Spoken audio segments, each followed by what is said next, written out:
마가복음서 1장. 머릿말. 우리 가운데에서 이루어진 일들에 관한 이야기를 엮는 작업에 많은 이가 손을 대었습니다. 처음부터 목격자로서 말씀이 종이 된 이들이 우리에게 전해준 것을 그대로 엮은 것입니다. 존귀하신 테오필로스님, 이 모든 일을 처음부터 자세히 살펴본 저도 귀하께 순서대로 적어 드리는 것이 좋겠다고 생각하였습니다. 이는 귀하께서 배우신 것들이 진실임을 알게 해드리려는 것입니다. 세리자 요한의 출생 예고. 유다 임금 헤로데 시대에 아비야 조에 속한 사제로서 즈카르야라는 사람이 있었다. 그의 아내는 아론의 자손으로서 이름은 엘리사벳이었다. 이 둘은 하느님 앞에서 의로운 이들로 주님의 모든 계명과 규정에 따라 흠없이 살아가는 사람들이었다. 그런데 그들에게는 아이가 없었다. 엘리사벳이 아이를 못 낳는 여자였기 때문이다. 게다가 둘 다 나이가 많았다. 지카리야가 자기 조 차례가 되어 하느님 앞에서 사제 직무를 수행할 때의 일이다. 사제직의 관례에 따라 제비를 뽑았는데 그가 주님의 성소에 들어가 분향하기로 결정되었다. 그가 분향하는 동안에 밖에서는 온 백성의 무리가 기도하고 있었다. 그때에 주님의 천사가 지카리야에게 나타나 분향 제단 오른쪽에 섰다. 지카리야는 그 모습을 보고 놀라 두려움에 사로잡혔다. 천사가 그에게 말하였다. 두려워하지 마라, 지카리야야. 너희 청혼이 받아들여졌다. 내 아내 엘리사벳이 너에게 아들을 낳아줄 터이니 그 이름을 요한이라 하여라. 너도 기뻐하고 즐거워할 터이지만 많은 이가 그의 출생을 기뻐할 것이다. 그가 주님 앞에서 큰 인물이 될 것이기 때문이다. 그는 포도주도 독주도 마시지 않고 어머니 태중에서부터 성령으로 가득 찰 것이다. 그리고 이스라엘 자손들 가운데에서 많은 사람을 그들의 하느님이신 주님께 돌아오게 할 것이다. 그는 또 엘리야의 영과 힘을 지니고 그분보다 먼저 와서 부모의 마음을 자녀에게 돌리고 순종하지 않는 자들은 의인들의 생각을 받아들이게 하여 백성이 주님을 맞이할 준비를 갖추게 할 것이다. 지카리야가 천사에게 제가 그것을 어떻게 알 수 있겠습니까? 저는 늙은이고 제 아내도 나이가 많습니다. 하고 말하자 천사가 그에게 대답하였다. 나는 하느님을 모시는 가브리엘인데 너에게 이야기하여 이 기쁜 소식을 전하라고 파견되었다. 보라, 때가 되면 이루어질 내 말을 믿지 않았으니 그 일이 일어나는 날까지 너는 벙어리가 되어 말을 못하게 될 것이다. 한편 지카리야를 기다리던 백성은 그가 성소 안에서 너무 지체함으로 이상하게 여겼다.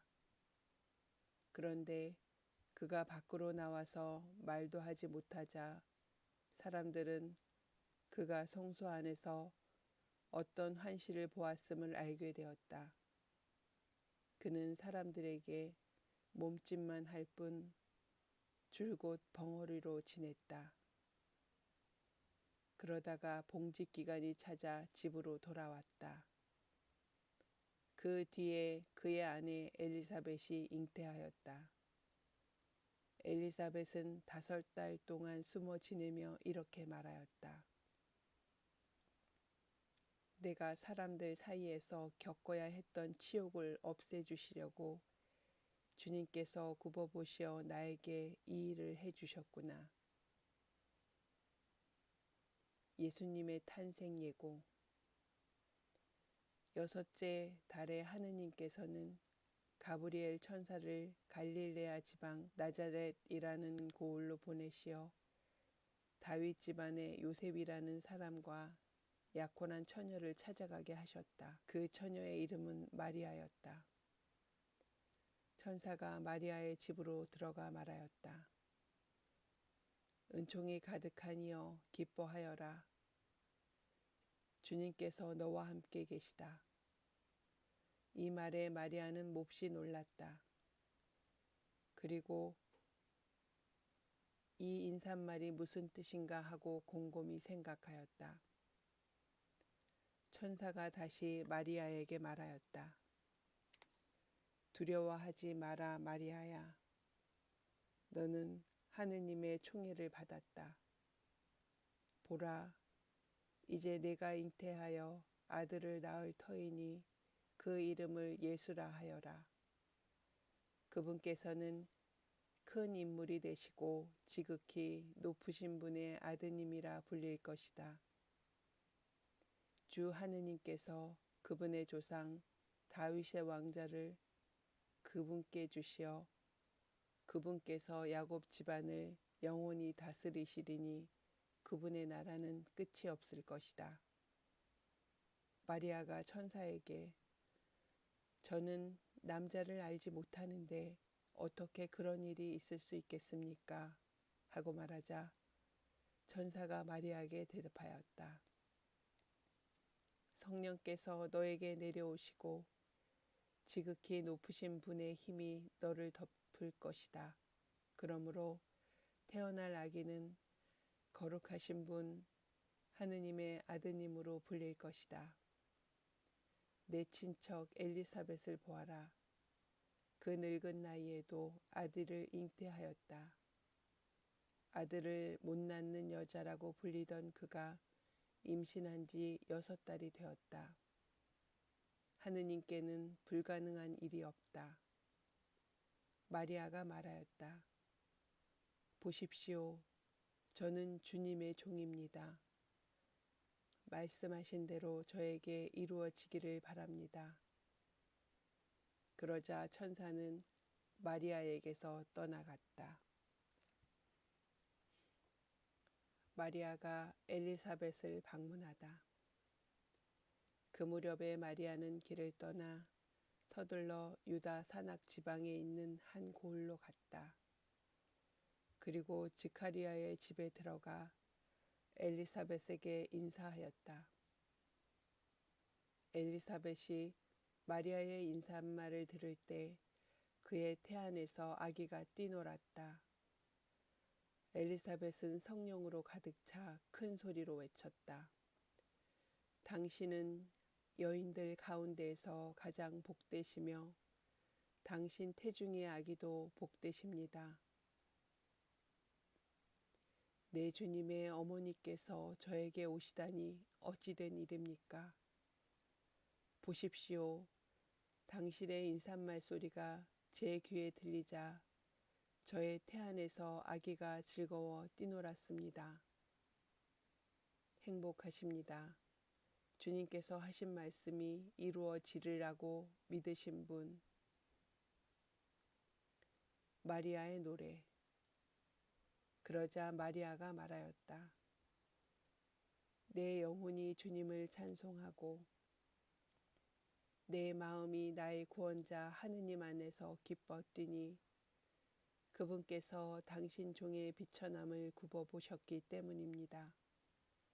이제부터 과연 모든 세대가 나를 행복하다 하리니 전능하신 분께서 나에게 큰일을 하셨기 때문입니다.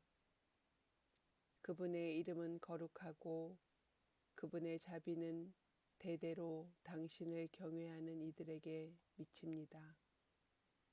그분께서는 당신 팔로 권능을 떨치시어 마음속 생각이 교만한 자들을 흩으셨습니다. 통치자들을 왕좌에서 끌어내리시고 비천한 이들을 들어 높이시며 굶주린 이들을 좋은 것으로 배불리시고 부유한 자들을 빈손으로 내치셨습니다. 당신의 자비를 기억하시어 당신 종 이스라엘을 거두어 주셨으니 우리 조상들에게 말씀하신 대로 그 자비가 아브라함과 그 후손에게 영원히 미칠 것입니다. 마리아는 석 달가량 엘리사벳과 함께 지내다가 자기 집으로 돌아갔다. 세례자 요한의 출생. 엘리자벳은 해산딸이 차서 아들을 낳았다. 이웃과 친척들은 주님께서 엘리사벳에게 큰 자비를 베푸셨다는 것을 듣고 그와 함께 기뻐하였다. 8회째 되는 날 그들은 아기의 할례식에 갔다가 아버지의 이름을 따서 아기를 즈카리아라고 부르려 하였다. 그러나 아기 어머니는 안 됩니다. 요한이라고 불러야 합니다. 하고 말하였다. 그들은 당신의 친척 가운데에는 그런 이름을 가진 이가 없습니다. 하며 그 아버지에게 아기의 이름을 무엇이라 하겠느냐고 손짓으로 물었다. 즈카리아는 글 쓰는 판을 달라고 하여 그의 이름을 요한이라고 썼다. 그러자 모두 놀라워하였다.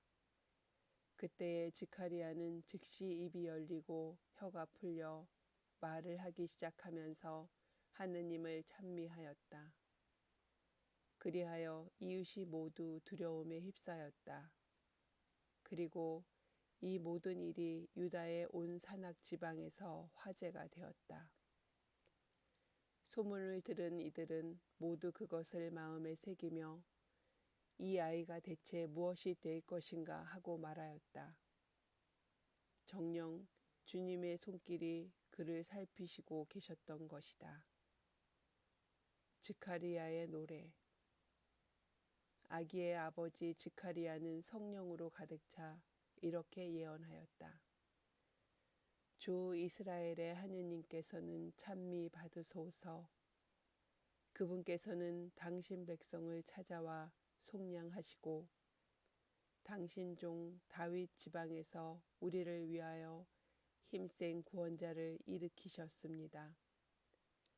당신의 거룩한 예언자들의 입을 통하여 예로부터 말씀하신 대로 우리 원수들에게서 우리를 미워하는 모든 자의 손에서 우리를 구원하시려는 것입니다.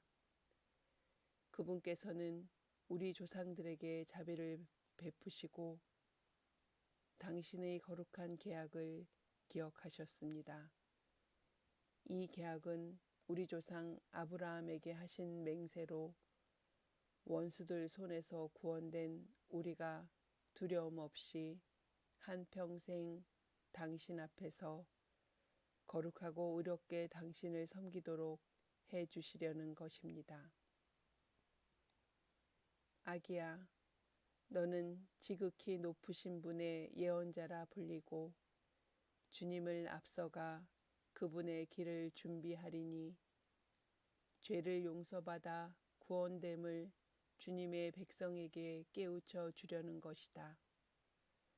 우리 하느님의 크신 자비로 높은 곳에서 별이 우리를 찾아오시어 어둠과 죽음의 그늘에 앉아있는 이들을 비추시고 우리 발을 평화의 길로 이끌어 주실 것이다. 요한의 어린 시절과 젊은 시절. 아기는 자라면서 정신도 굳세어졌다.